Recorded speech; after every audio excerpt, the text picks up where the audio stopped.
Namo tassa bhagavato arahato samma sambuddhassa. Namo tassa bhagavato arahato samma sambuddhassa. Namo tassa bhagavato arahato samma sambuddhassa. Aparuta de sangamatassa tawara e sodavanta bamunjantu satang.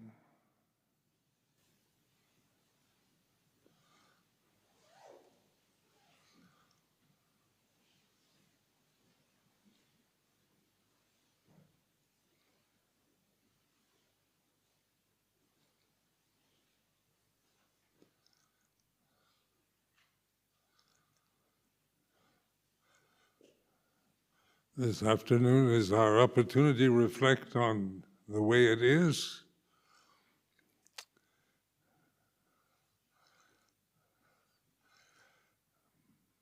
And the way it is here and now. It's like this. But then the thinking mind tries to, if you try to describe the way it is with words, then you describe something, you lose track of the way it is. You're trying to describe something, you're getting attached to language, words, definitions, adjectives, personal views. So this is like intuitive awareness that I'm encouraging you to trust. Because this is the reality that we all have at this moment, ultimate reality. Nobody's missing it. How many of you think you've got to find the Dhamma or become enlightened and attain something that you read in the scriptures or heard from a teacher? So the desire to attain is still a condition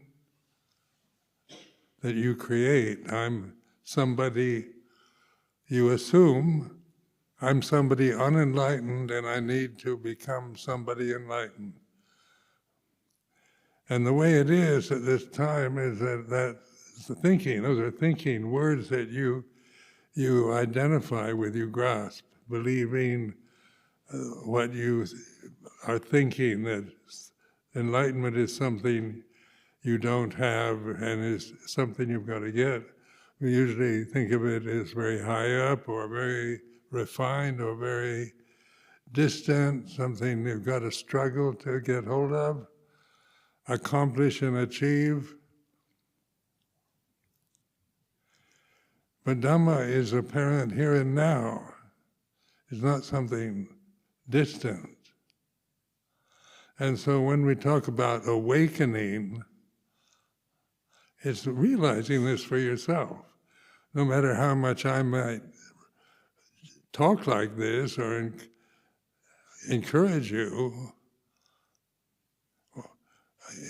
you're still operating from the idea that you are somebody you create with words. You're the body, we identify with the body, a very basic kind of identity. So that makes me separate from you, because the bodies are separate.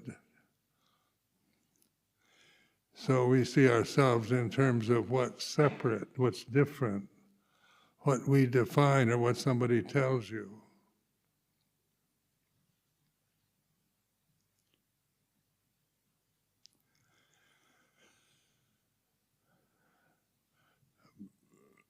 But separation is sankharas. These things that we identify with, these objects, the body, what we see, hear, smell, taste, touch, and think, are all divisive. They divide things into right and wrong, good or bad, true or false, male or female. And so we take sides. We have prejudices, biases in regards to gender, race, nationality, class.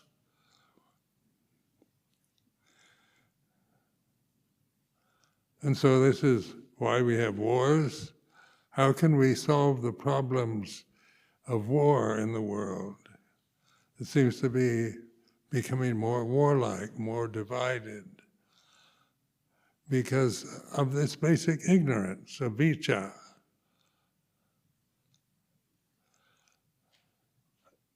That's the Pali word for ignorance of Dhamma, your true nature. So reflecting at this afternoon is to investigate. Are you really what you think or have been told to believe, or are you really, is the body really what you are? Is that all your body is a female, a male body? Because they just grow up, get old, get sick, and die.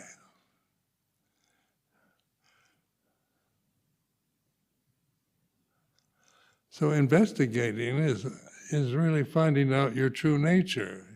You're not deluding yourself with some kind of mystical adjective to describe yourself as in some high-minded, idyllic definition. Because Dhamma isn't high-minded or remote or refined. It's here and now. It's silent. It's perfect. And when we awaken to that, then we lose our tendency to grasp conditions that we've been ultimately attached to, very limited by throughout our life.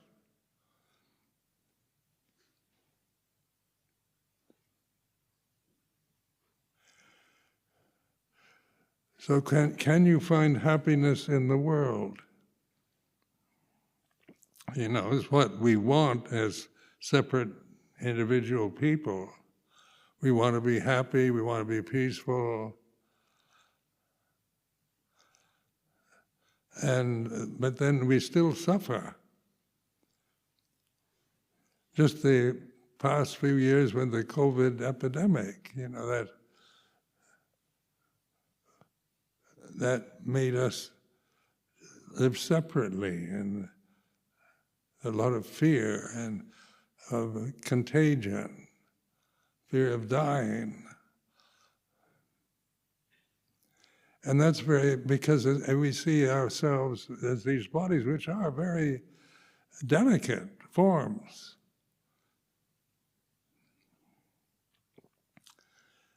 So there is, when you're identified with your body, then it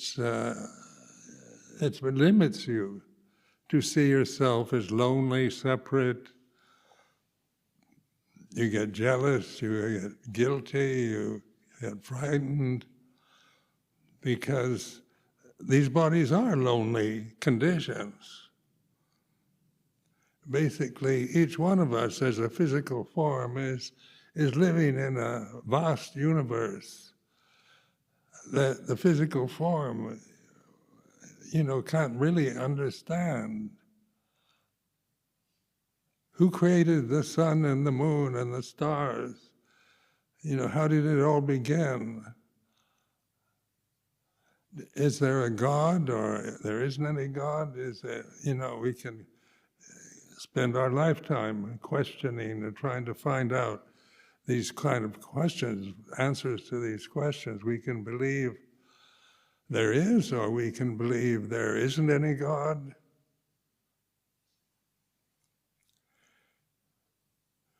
But believing in God or not believing in God is still thoughts and words and concepts that we can be very attached to. So what is awareness here and now? It's not believing in it, it's being it. It's the reality of being what you really are. Ultimately real is conscious awareness here and now. And then we're one, we're not separate.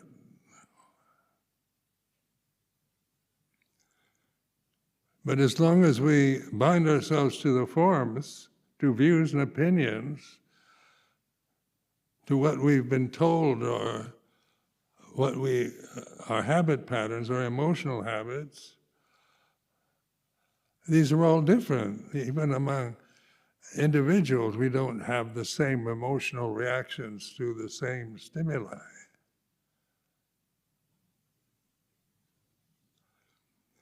But where are we completely united and perfect is in conscious awareness, Dhamma, ultimate reality, the supreme reality, the absolute. These are words we use in English.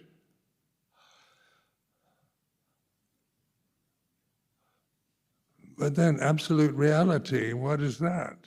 You try to figure it out. What do you mean by absolute reality? What is absolutely real?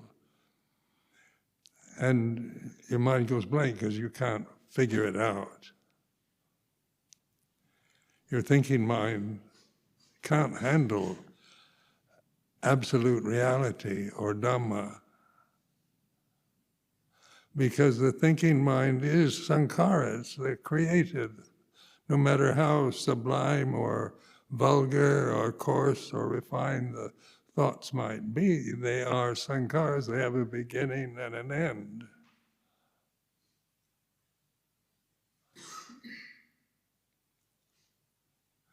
So when you realize the universal reality is yourself, then the emotional reaction to that is quite,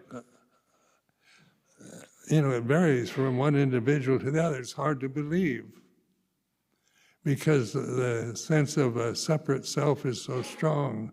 How could this physical body sitting here in this seat be ultimately the ultimate reality? And that's your thinking mind, that's the ego. Because you realize how limited you are as an individual form. Because the forms are extraordinarily limited.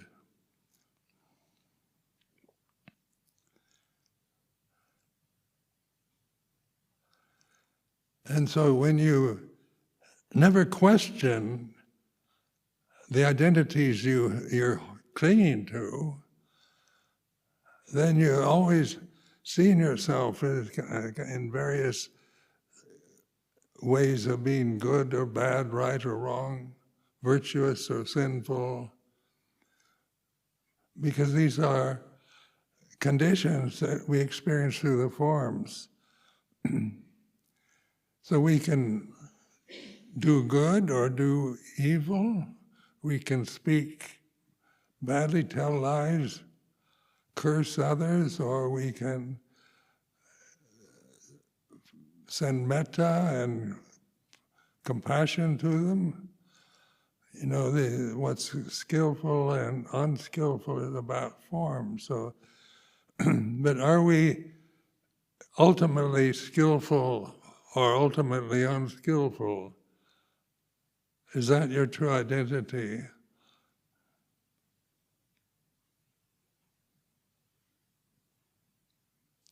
So like the questioning, using questions for investigation, this I found extremely helpful.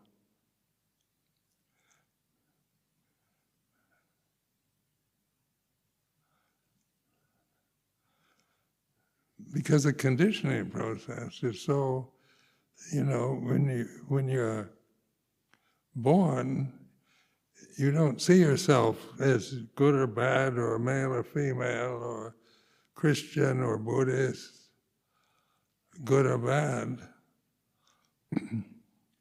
You acquire those values several years after you're born.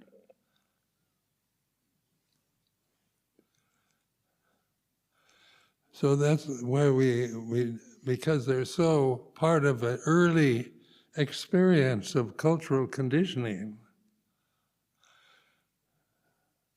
Early conditioning determines how we identify ourselves.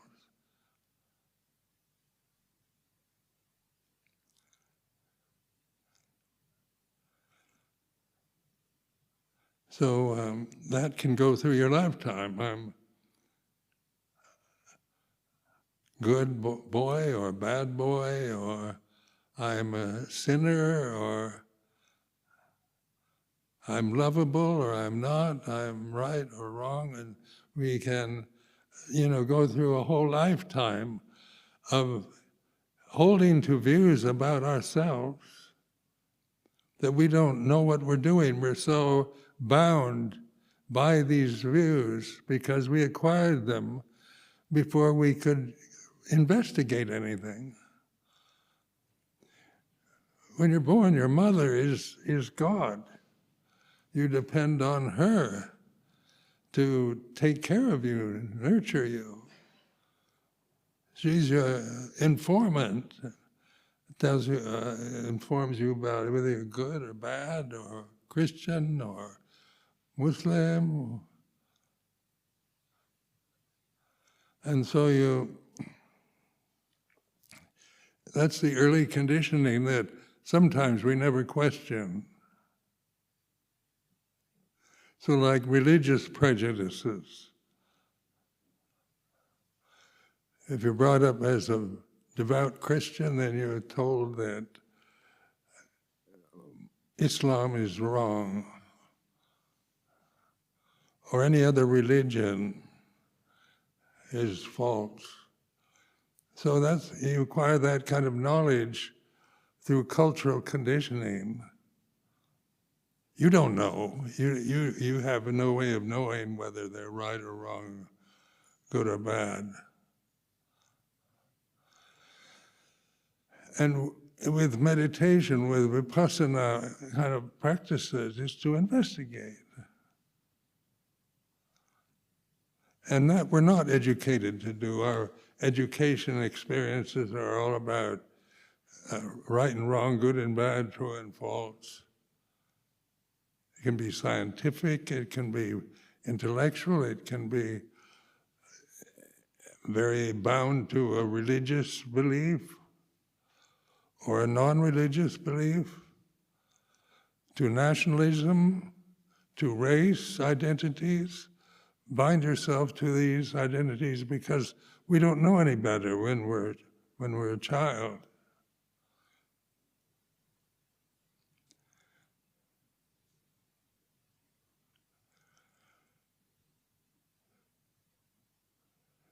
So cultural, social conditioning, religious conditioning, even Buddhism can be a form of just binding ourselves to what we've been told.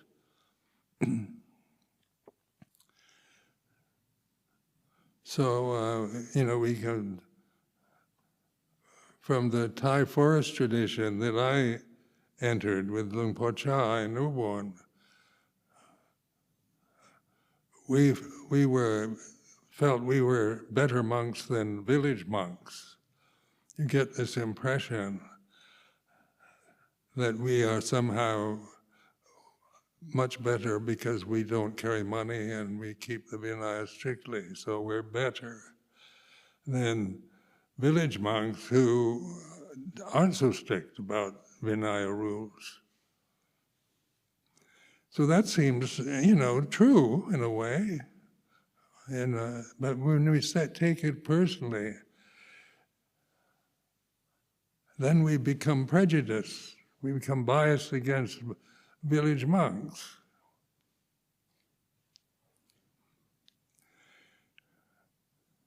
We're told that some people believe that Theravada is the word of the Buddha, the true, pure form of Buddhism, and Mahayana is off the track.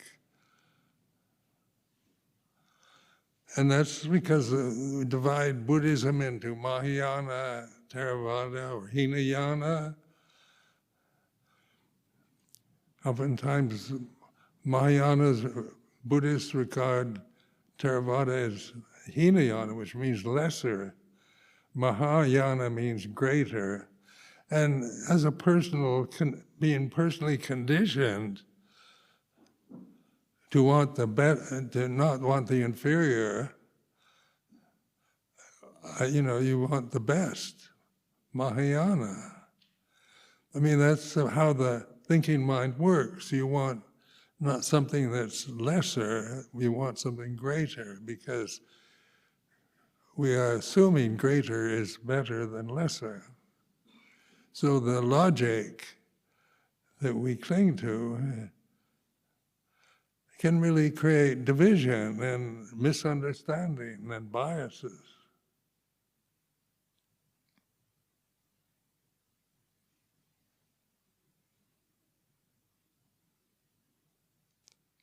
Now, investigating this is not to get rid of these conditions, it's not annihilation, but to understand what they actually are, what you think you believe you are, your identities, whether they're virtuous, good, high-minded, idealistic, or frightened, jealous, mentally deranged, or whatever. We can be aware that whatever is happening in the present moment is like this, and it's non-judgmental. It's a way of reminding ourselves to be the awareness rather than the person we've been conditioned to believe in as our true identity.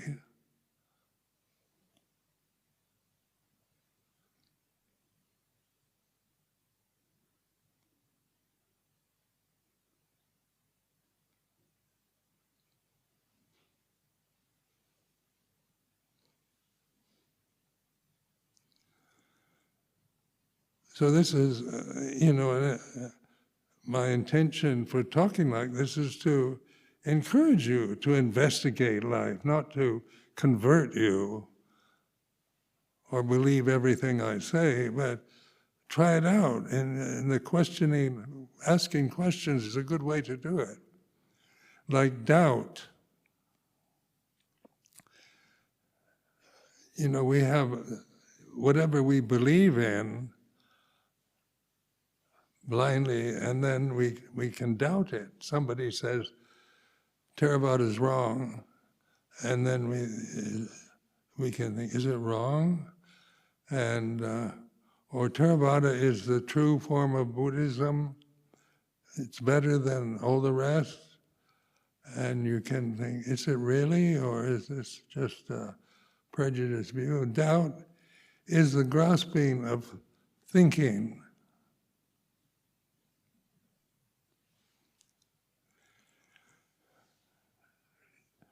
And doubt itself, when you use doubt as a way of practice, when you doubt something, is the Thai forest tradition absolutely right, or is there a better way to do it? Then your mind goes blank. You don't know. You're not sure. You haven't been convinced, unless you've been converted to someone else's belief. But that's not the way to use doubt as practice. But to see when you can't think anymore, your mind goes blank, is silent. And the silence is here and now. When I talk about the sound of silence, it isn't something like you only experience inside the temple during a meditation. Because meditation retreats you're supposed to keep silent, not talk, or distract your mind. So the conditions for silence are more apparent. But in daily life, we've got to deal with work, with traditions, working, changing things, building things, controlling things in monastic life or lay life. We've got to socialize, talk to each other. We're on a meditation retreat. I remember encouraging we call it noble silence.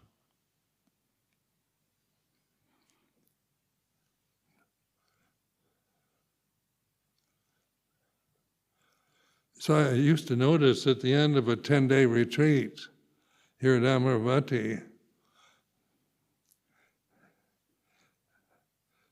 the result of not talking is a sense of peace. Silence is peaceful. But daily life is not peaceful. You've got to make decisions, you've got to deal with difficult situations, you've got to deal with the weather.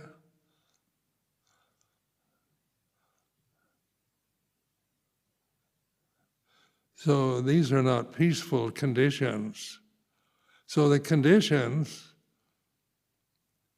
can, silent conditions like noble silence can lead to a sense of tranquility. But the problem of ignorance still can be what we're attached to. We still think we have to not talk and keep silent in order to really understand the Dhamma. So then oftentimes questions at the end of a retreat are, what do we do when we go back home? How do we practice? And then because they've been on a noble silent retreat for 10 days, they can't expect that at home for your family to not talk to you or you not respond to them in any way. But the point of the silence is beginning to recognize silence as your true refuge. It's apparent here and now, timeless. It's not created. It's not dependent on noble silence.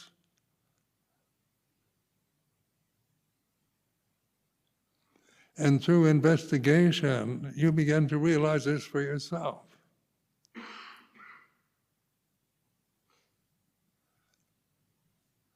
The silence is apparent here and now, even in the midst of cacophonous, noisy conditions.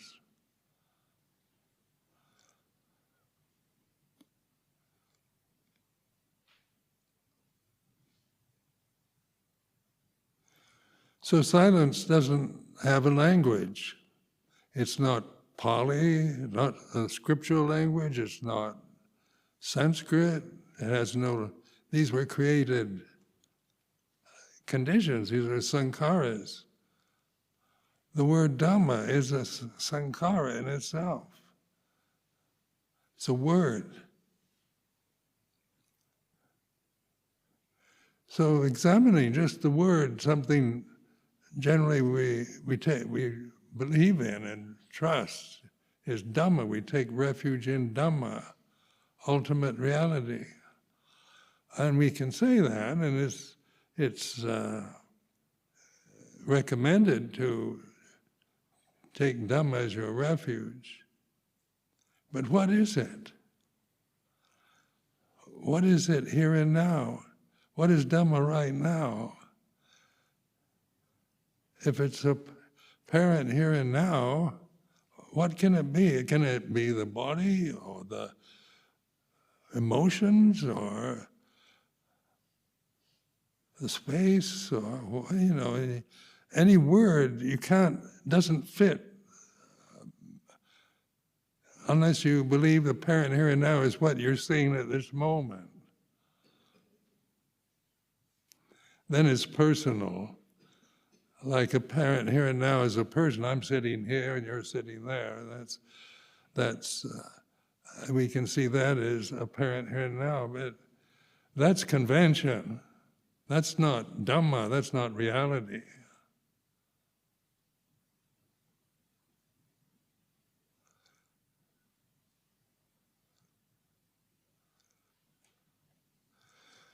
So this is the blessing we have in this Buddhism, Buddhist teaching, because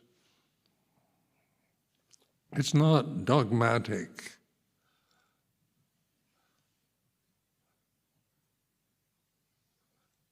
We can make it dogmatic. Like I remember some people telling me, to be a Buddhist you have to believe in karma and rebirth. And they said it in a very dogmatic way. To be a real Buddhist you have to believe in karma and rebirth. So what do we mean by karma and rebirth? Apparent here and now, timeless.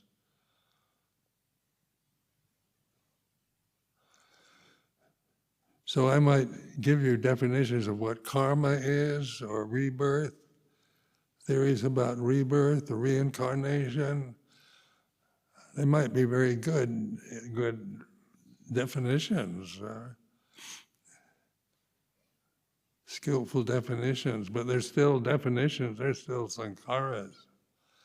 And this is where learn to trust awareness in the present. Because silent is apparent here and now, and it's not conditioned. It's the unborn, uncreated, unformed, unconditioned. It's the escape from the conditioned. When we escape, when we abide, rest in conscious awareness, in Dhamma, then the conditioned realm is not important to us anymore. All the problems of crises, personal, political, religious views and opinions, no matter how righteous or foolish they might be, they suddenly, it's like, just noise of the world. The world is noisy. It's just cacophonous noise. And what's reality is silence.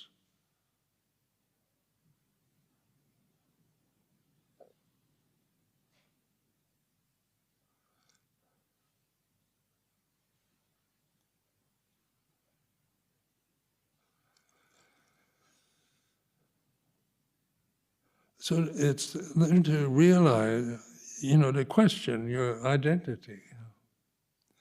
Are you really what you think you are? Or believe what you've been told to believe in?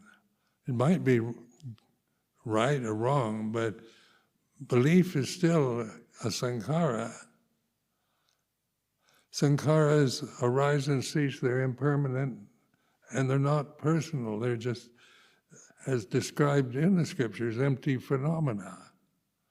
Empty. So this body, sitting here, in reality, is just empty phenomena.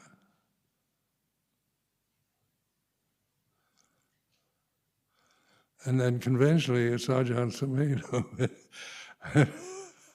But in reality, suddenly you realize you're not what you think or believe or what people tell you.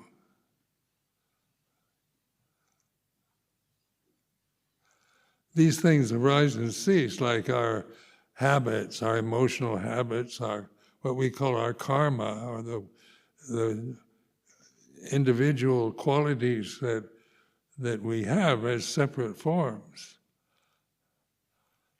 But are we really separate forms?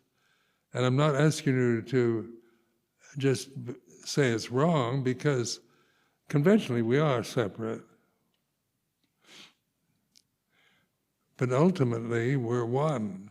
And when you take your stand with reality, then the conventional world, no matter how right or wrong, true or false it might be, is no longer the guiding force for your life. You're no longer caught in the maelstrom of conflicts, opinions, and views.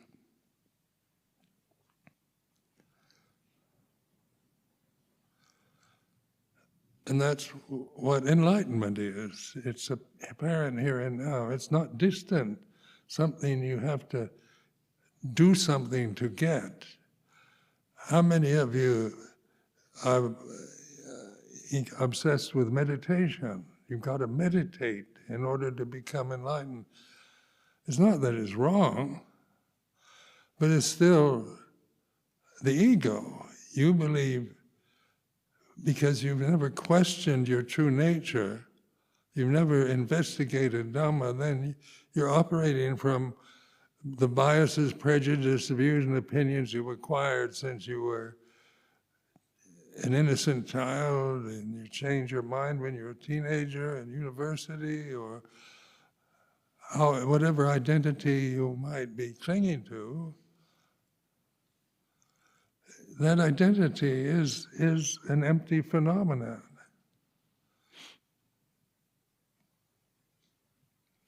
Sape sankhara anicca, all conditions are impermanent.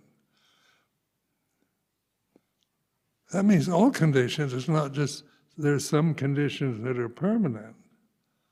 And that's wisdom. Suddenly wisdom is what we depend on rather than what we've been told or believe in.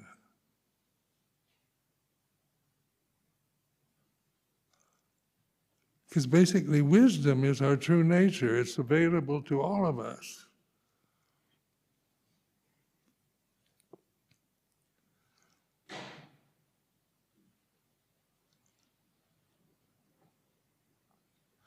And in the Theravada Pali tradition, is sape sankhara anicca, all conditions are impermanent.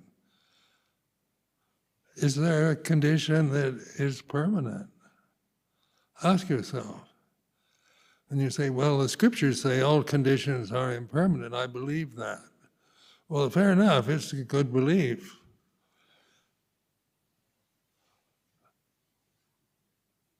But what do we mean by conditions? What are conditions?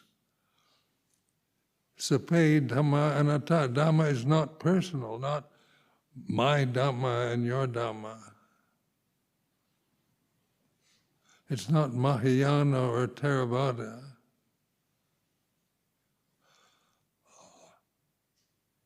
All Dhamma, ultimate reality, is not a person.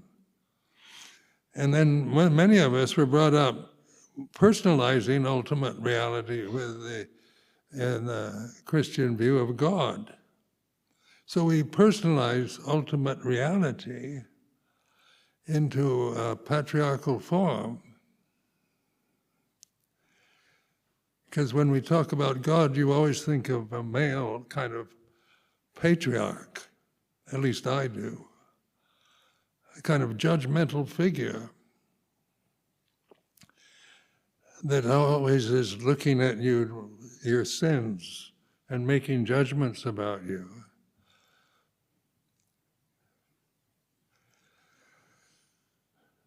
So Dhamma is not a patriarchal form. It's not male or female.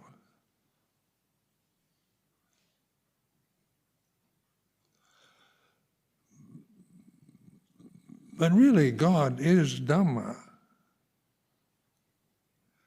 Because that, when people attempts to describe ultimate reality, you have to use what's available at the time.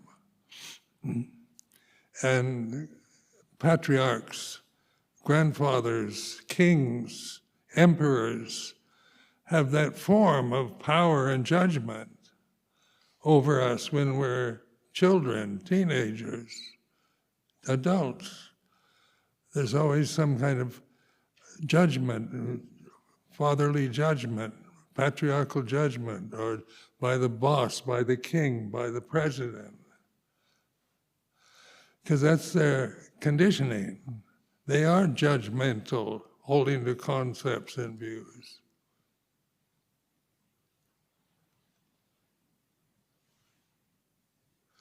So that's, is understandable why God becomes a male patriarchal form, because it was an attempt to describe Dhamma as best that they could define it or understand it. Was the king is the boss, the ultimate ruler, the emperor, the pope, the Sangharaja.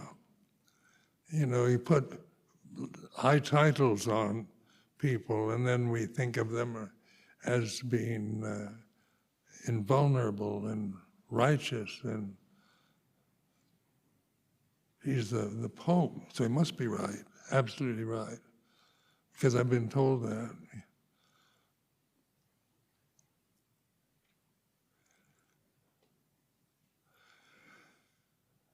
So, just in reflecting in this way,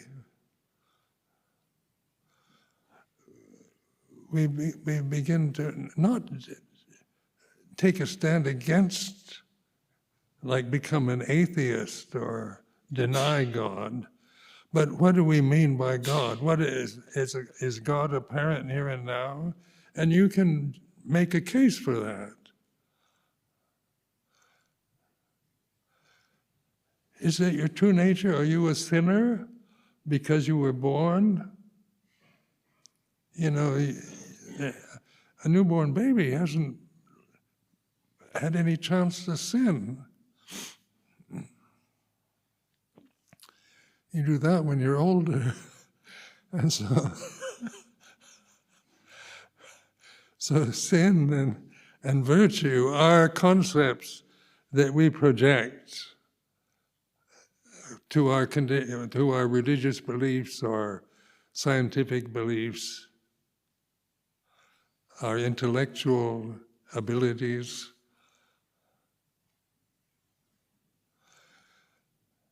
And is religion really an opiate of the people, or is it evil? Has religion caused so much stress and war and problems in the world? And then you can study the history of Christianity or of any religion, really, and it's quite violent. In England, for example, they used to hang heretics, burn them at the stake, burn witches, do horrible things to people out of this sense of believing that in good and evil is in an absolute way.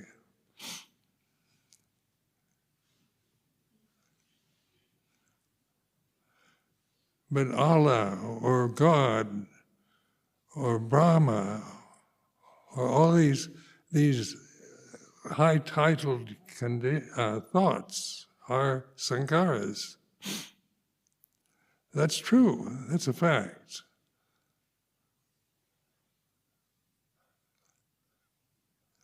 Because they arise and cease, they're words created by human beings. Not that they're right or wrong, but religion is the attempt for human beings like ourselves to understand life. What's it about? How did we get here? What is it? Does it have any purpose or meaning? Why are we here? How did it all come about? What should I do? These are very personal questions to ask yourself. And my Latin is not all that brilliant, but in the Latin form of religion is religio, which means to join together, to connect with ultimate reality. So attempts, even like primitive religions, are an attempt to understand the human condition as best we can. And at this time, in our lifetime, there's so much information available now. Like on the internet, is about religion and Dhamma and reality that was not available even 50 years ago. And internet is international. It's not just confined to one society. So the Buddhist teachings are on the internet now.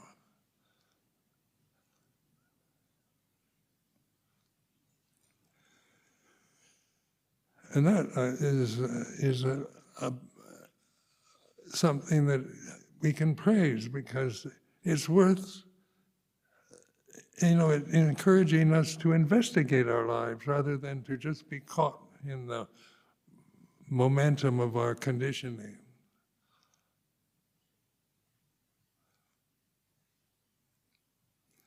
Or to form prejudiced views about religion.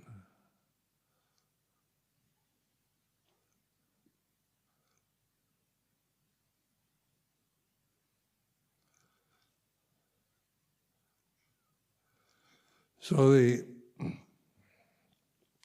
brilliance that I've used in this particular tradition, using the first sermon of the Buddha after enlightenment, the Four Noble Truths. Dukkha, the first noble truth, there is suffering. And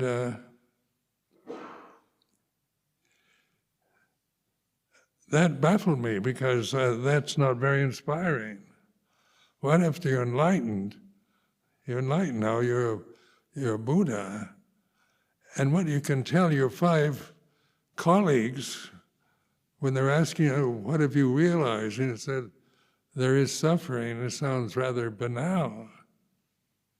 That's obvious. Suffering is apparent.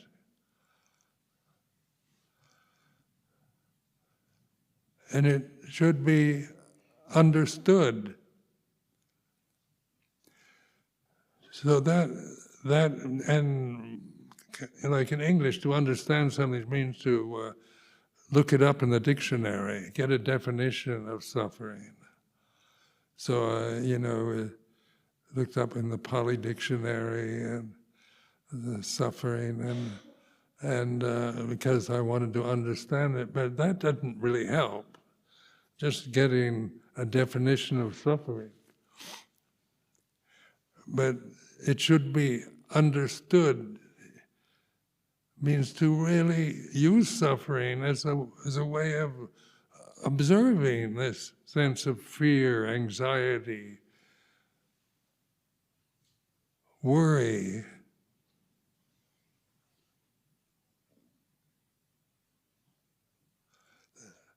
Even in wealthy societies, wealthy people worry a lot. You've got billions of dollars and you're still going to worry about it. So it's just getting rich and powerful a way to get rid of suffering. No, you have to deal with jealousy. People want your money, feel you can be threatened, blackmailed, all kinds of unpleasant prospects to worry about in your life. So dukkha is worry, anxiety.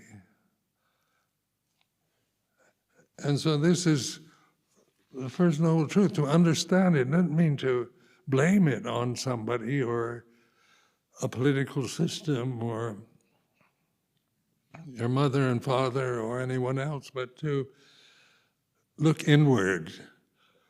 Now this is important. To blame somebody, you have to go outward.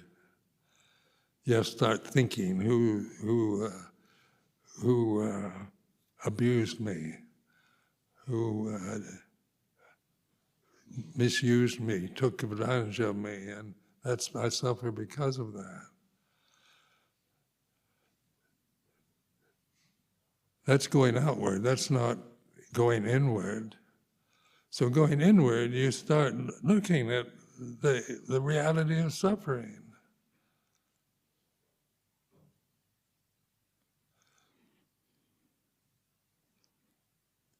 And so in my training in Thailand with Luang Por Cha, there was a lot of challenges to living in a Thai forest monastery. It's totally different than what I was used to live in. And I didn't understand the language, so there's a lot of doubt and self-consciousness and a lot of suffering to look at. And Luang Por Cha's emphasis was to observe it, be the witness to dukkha, to suffering. So without understanding Thai and not knowing the tradition all that well, I still could start witnessing my just anxiety and worry, my resentment, my paranoia. Because that was very helpful. You know, the Luang Por Cha didn't tell me what I had to believe in. He wasn't trying to convert me or convince me of anything, but how to deal with my particular situation, being a foreigner in a very conservative Theravadan forest monastery. And it was, you know, found it very helpful because I could actually do that. I began to use that. That first year was a year of much understanding because I began to see how I created suffering. It's so easy for me to blame situations, to misunderstand things, to take things the wrong way.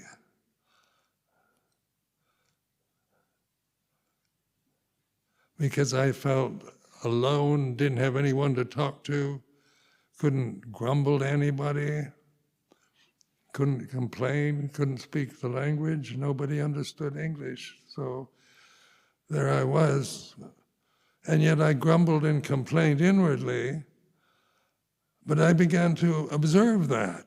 That's going inward. Must be understood. Grumbling is like this. Complaining is like this. And ideally, I could think, you know, I should be grateful to Luang Por Cha and the Sangha and Thailand. Ideally, I knew what I should be. Grateful to the generous donations by the lay people. That's how I should be. As an ideal, that's a beautiful ideal, it's true. But apparent here and now, you know, when you're caught in grumbling and worry, you know, then you can feel guilty about, I shouldn't complain, I should shut up and just keep my mouth shut and just try to feel grateful. But try to feel grateful when you don't, when you're caught being ungrateful and complaining and grumbling is like this. So you could actually witness the suffering I was creating through attaching to grumbling and complaining. And then the insight is to let go of it. The second noble truth.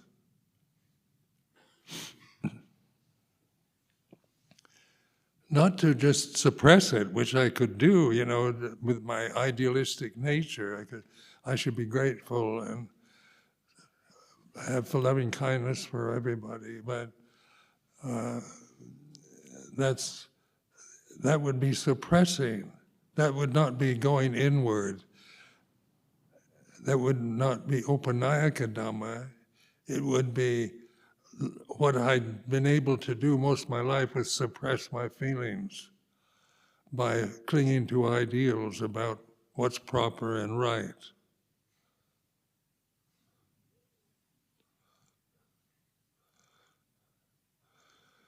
So to understand suffering is to suffer and be the witness to it. It comes and goes.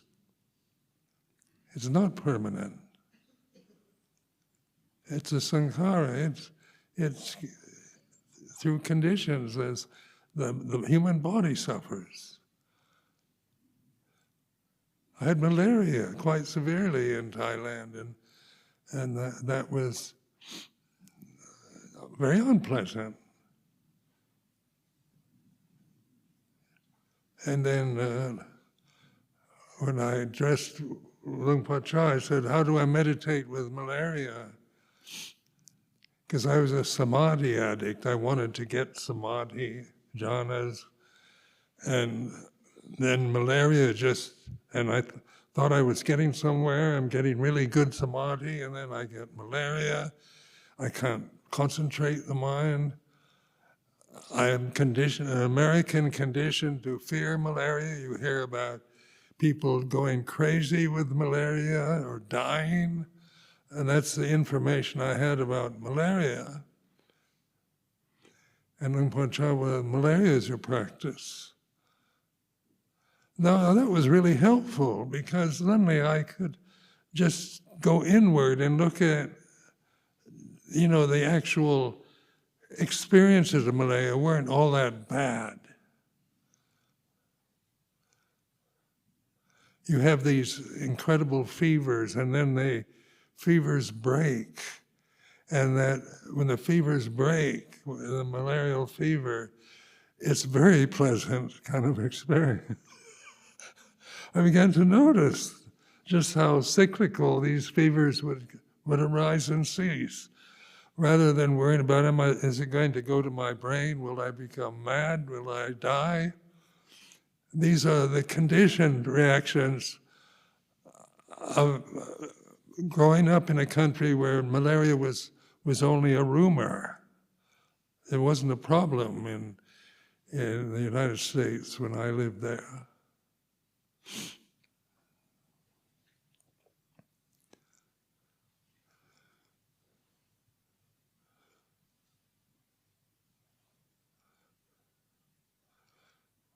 So then, is there something that is permanent? And I actually couldn't find anything. I made this koan, this kind of conundrum up. If everything is impermanent, is there something permanent?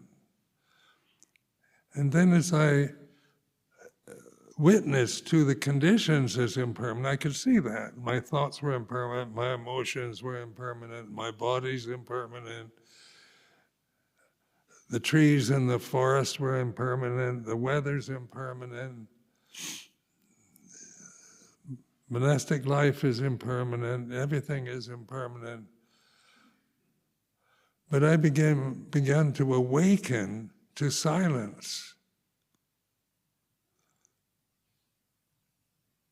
And that was an awakening moment as I actually experienced silence, not dependent on making the world shut up and not annoy me, but in just being here and now. Suddenly, by letting go of everything, there was no attachment, but there was still conscious awareness, silent, and it was blissful. Then I thought, well, the scriptures say all conditions are impermanent, so it must be impermanent. But I had to actually convince myself, take my stand with the silence as my refuge, as Dhamma, because I couldn't get beyond it. I could put things into the silence, I could create thoughts and feelings and imagine all kinds of forms so the silence would be unnoticed. But when I was just silent, there was no thought. I wasn't trying to get anything or do anything.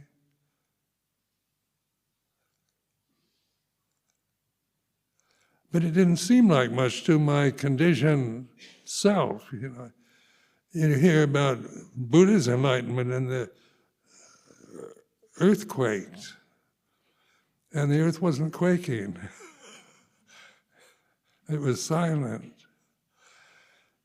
And just through trusting in the silence, I began to just test it out.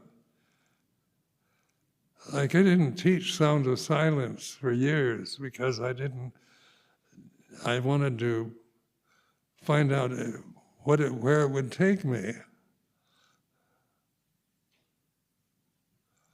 So I eventually became aware of how it's always here and now.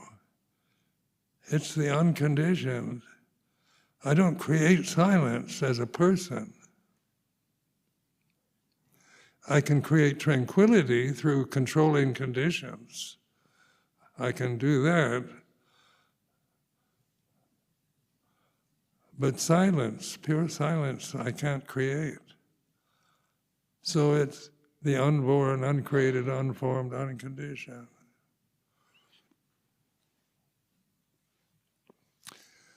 So I offer this as a reflection for this afternoon. May you all